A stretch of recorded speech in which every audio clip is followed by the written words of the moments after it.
Chapter 14. A Young Rajah. The moor was hidden in mist when the morning came, and the rain had not stopped pouring down. There could be no going out of doors. Martha was so busy that Mary had no opportunity of talking to her, but in the afternoon she asked her to come and sit with her in the nursery. She came bringing the stocking she was always knitting when she was doing nothing else. "What's the matter with thee?" she asked as soon as they sat down. "Thou looks as if tha'd something to say." "I have. I found out what the crying was," said Mary. Martha let her knitting drop on her knee and gazed at her with startled eyes. "Thou hasn't!" she exclaimed. "Never!" "I heard it in the night," Mary went on, "and I got up and went to see where it came from. It was Colin. I found him." Martha's face became red with fright.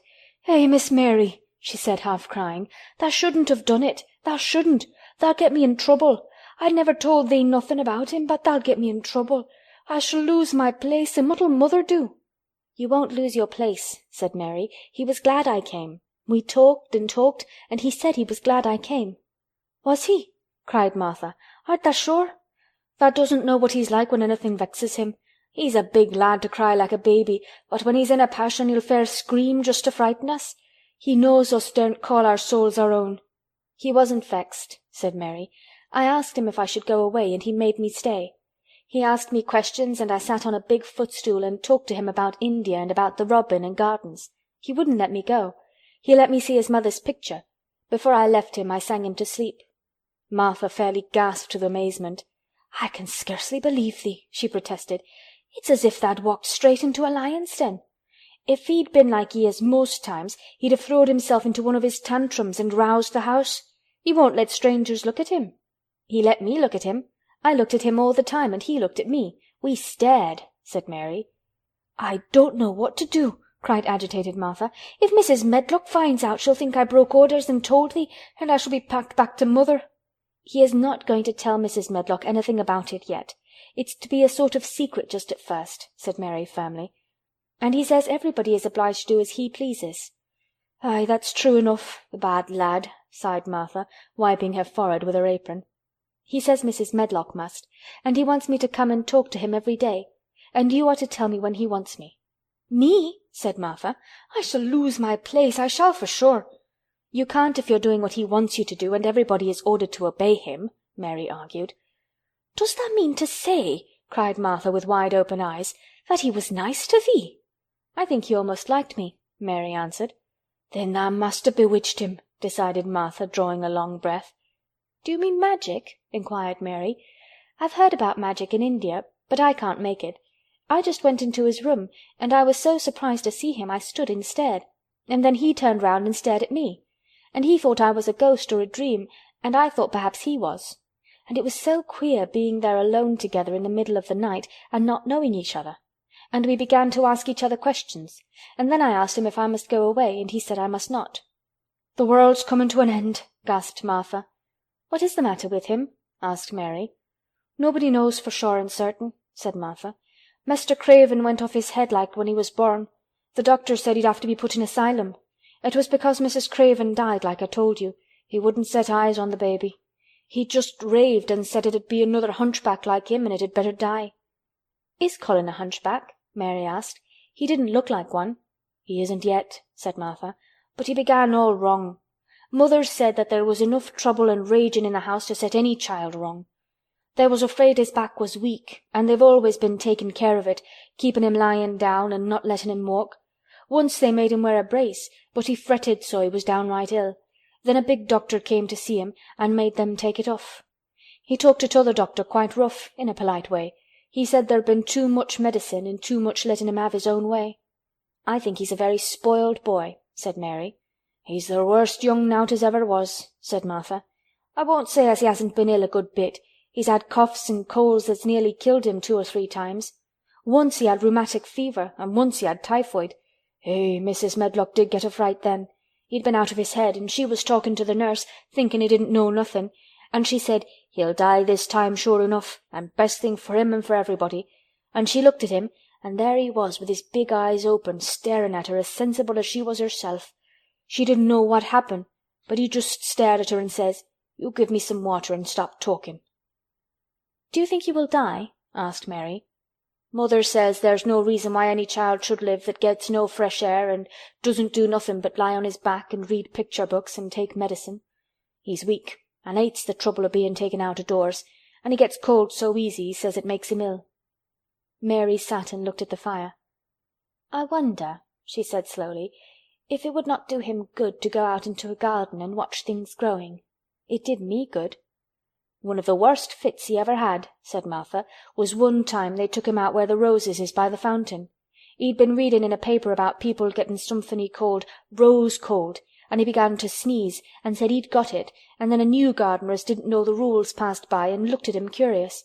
He threw himself into a passion and said he'd looked at him because he was going to be a hunchback.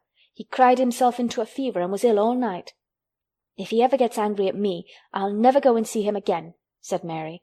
"He'll have thee if he wants thee," said Martha. "Thou may as well know that at the start."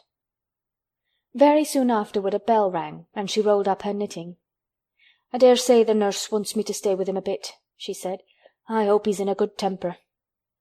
She was out of the room about 10 minutes, and then she came back with a puzzled expression. "Well, tha has bewitched him," she said. "He's up on his sofa with his picture books. He's told the nurse to stay away until 6 o'clock. I'm to wait in the next room. The minute she was gone he called me to him and says, 'I want Mary Lennox to come and talk to me, and remember you're not to tell anyone. You'd better go as quick as you can.'" Mary was quite willing to go quickly. She did not want to see Colin as much as she wanted to see Dickon, but she wanted to see him very much. There was a bright fire on the hearth when she entered his room, and in the daylight she saw it was a very beautiful room indeed. There were rich colors in the rugs and hangings and pictures and books on the walls, which made it look glowing and comfortable, even in spite of the grey sky and falling rain. Colin looked rather like a picture himself. He was wrapped in a velvet dressing-gown and sat against a big brocaded cushion. He had a red spot on each cheek. "Come in," he said. "I've been thinking about you all morning." "I've been thinking about you too," answered Mary. "You don't know how frightened Martha is. She says Mrs. Medlock will think she told me about you, and then she will be sent away." He frowned. "Go and tell her to come here," he said. "She's in the next room." Mary went and brought her back. Poor Martha was shaking in her shoes. Colin was still frowning. "Have you to do what I please, or have you not?" he demanded. "I have to do what you please, sir," Martha faltered, turning quite red. "Has Medlock to do what I please?" "Everybody has, sir," said Martha. "Well then, if I order you to bring Miss Mary to me, how can Medlock send you away if she finds it out?" "Please don't let her, sir," pleaded Martha. "I'll send her away if she dares to say a word about such a thing," said Master Craven grandly. "She wouldn't like that, I can tell you." "Thank you, sir," bobbing a curtsy. "I want to do my duty, sir." "What I want is your duty," said Colin more grandly still. "I'll take care of you. Now go away." When the door closed behind Martha, Colin found Mistress Mary gazing at him as if he had set her wondering. "Why do you look at me like that?" he asked her. "What are you thinking about?" "I'm thinking about 2 things." "What are they? Sit down and tell me." "This is the first one," said Mary, seating herself on the big stool. "Once in India I saw a boy who was a Rajah. He had rubies and emeralds and diamonds stuck all over him. He spoke to his people just as you spoke to Martha.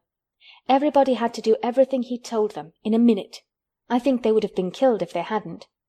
"I shall make you tell me about Rajahs presently," he said. "But first tell me what the second thing was." "I was thinking," said Mary, "how different you are from Dickon." "Who is Dickon?" he said. "What a queer name." She might as well tell him. She thought she could talk about Dickon without mentioning the secret garden. She had liked to hear Martha talk about him. Besides, she longed to talk about him. It would seem to bring him nearer. "He is Martha's brother. He is 12 years old," she explained.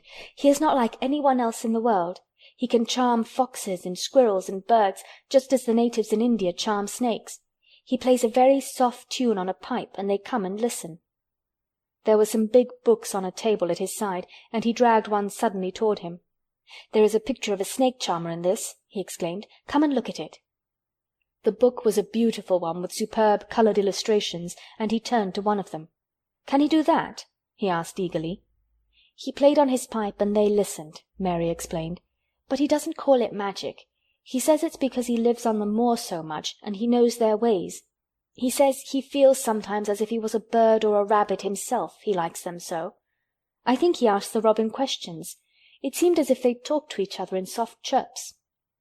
Colin lay back on his cushion, and his eyes grew larger and larger, and the spots on his cheeks burned. "Tell me some more about him," he said. "He knows all about eggs and nests," Mary went on, "and he knows where foxes and badgers and otters live. He keeps them secret so that other boys won't find their holes and frighten them. He knows about everything that grows or lives on the moor." "Does he like the moor?" said Colin. "How can he when it's such a great, bare, dreary place?" "It's the most beautiful place," protested Mary. "Thousands of lovely things grow on it, and there are thousands of little creatures all busy building nests and making holes and burrows and chippering or singing or squeaking to each other. They are so busy and having such fun under the earth or in the trees or heather. It's their world." "How do you know all that?" said Colin, turning on his elbow to look at her. "I have never been there once, really," said Mary, suddenly remembering. "I only drove over it in the dark. I thought it was hideous. Martha told me about it at first, and then Dickon. When Dickon talks about it, you feel as if you saw things and heard them, and as if you were standing in the heather with the sun shining and the gorse smelling like honey, and all full of bees and butterflies." "You never see anything if you are ill," said Colin restlessly. He looked like a person listening to a new sound in the distance and wondering what it was. "You can't if you stay in a room," said Mary. "I couldn't go on the moor," he said in a resentful tone. Mary was silent for a minute, and then she said something bold. "You might. Sometime." He moved as if he was startled. "Go on the moor? How could I? I'm going to die." "How do you know?" said Mary unsympathetically. She didn't like the way he had of talking about dying. She did not feel very sympathetic. She felt rather as if he almost boasted about it. "Oh, I've heard it ever since I remember," he answered crossly. "They're always whispering about it and thinking I don't notice. They wish I would, too." Mistress Mary felt quite contrary. She pinched her lips together. "If they wished I would," she said, "I wouldn't. Who wishes you would?" "The servants. And of course Dr. Craven, because he would get Misselthwaite and be rich instead of poor. He daren't say so, but he always looks cheerful when I am worse. When I had typhoid fever his face got quite fat.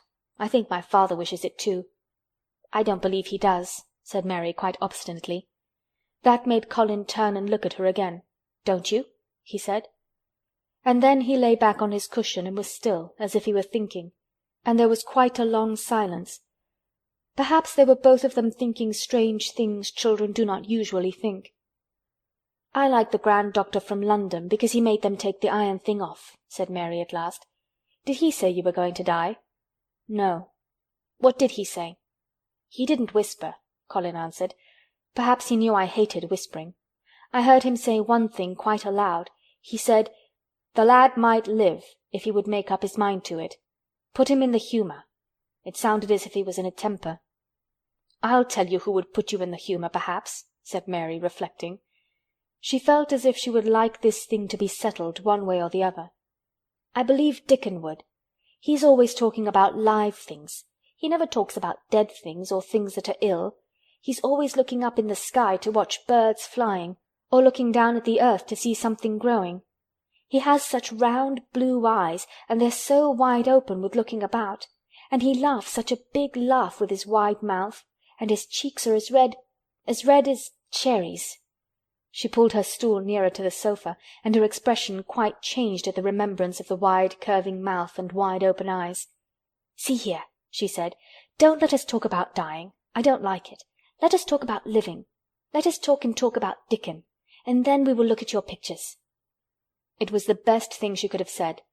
To talk about Dickon meant to talk about the moor, and about the cottage and the 14 people who lived in it on 16 shillings a week, and the children who got fat on the moor grass like the wild ponies, and about Dickon's mother, and the skipping rope, and the moor with the sun on it, and about pale green points sticking up out of the black sod. And it was all so alive that Mary talked more than she had ever talked before, and Colin both talked and listened as he had never done either before, and they both began to laugh over nothings as children will when they are happy together, and they laughed so that in the end they were making as much noise as if they had been 2 ordinary, healthy, natural 10-year-old creatures, instead of a hard little unloving girl and a sickly boy who believed that he was going to die. They enjoyed themselves so much that they forgot the pictures and they forgot about the time. They had been laughing quite loudly over Ben Weatherstaff and his robin, and Colin was actually sitting up as if he had forgotten about his weak back, when he suddenly remembered something. "Do you know, there is one thing we have never once thought of," he said. "We are cousins." It seemed so queer that they had talked so much and never remembered this simple thing that they laughed more than ever, because they had got into the humour to laugh at anything. And in the midst of the fun the door opened, and in walked Dr. Craven and Mrs. Medlock. Dr. Craven started in actual alarm, and Mrs. Medlock almost fell back because he had accidentally bumped against her. "Good Lord!" exclaimed poor Mrs. Medlock, with her eyes almost starting out of her head. "Good Lord!" "What is this?" said Dr. Craven, coming forward. "What does it mean?" Then Mary was reminded of the boy Rajah again. Colin answered as if neither the doctor's alarm nor Mrs. Medlock's terror were of the slightest consequence. He was as little disturbed or frightened as if an elderly cat and dog had walked into the room. "This is my cousin, Mary Lennox," he said. "I asked her to come and talk to me. I like her. She must come and talk to me whenever I send for her." Dr. Craven turned reproachfully to Mrs. Medlock. "Oh, sir," she panted, "I don't know how it's happened. There's not a servant on the place that dare to talk. They all have their orders." "Nobody told her anything," said Colin. "She heard me crying and found me herself. I am glad she came. Don't be silly, Medlock." Mary saw that Dr. Craven did not look pleased, but it was quite plain that he dared not oppose his patient. He sat down by Colin and felt his pulse. "I am afraid there has been too much excitement. Excitement is not good for you, my boy," he said. "I should be excited if she kept away," answered Colin, his eyes beginning to look dangerously sparkling. "I am better. She makes me better. The nurse must bring up her tea with mine. We will have tea together." Mrs. Medlock and Dr. Craven looked at each other in a troubled way, but there was evidently nothing to be done.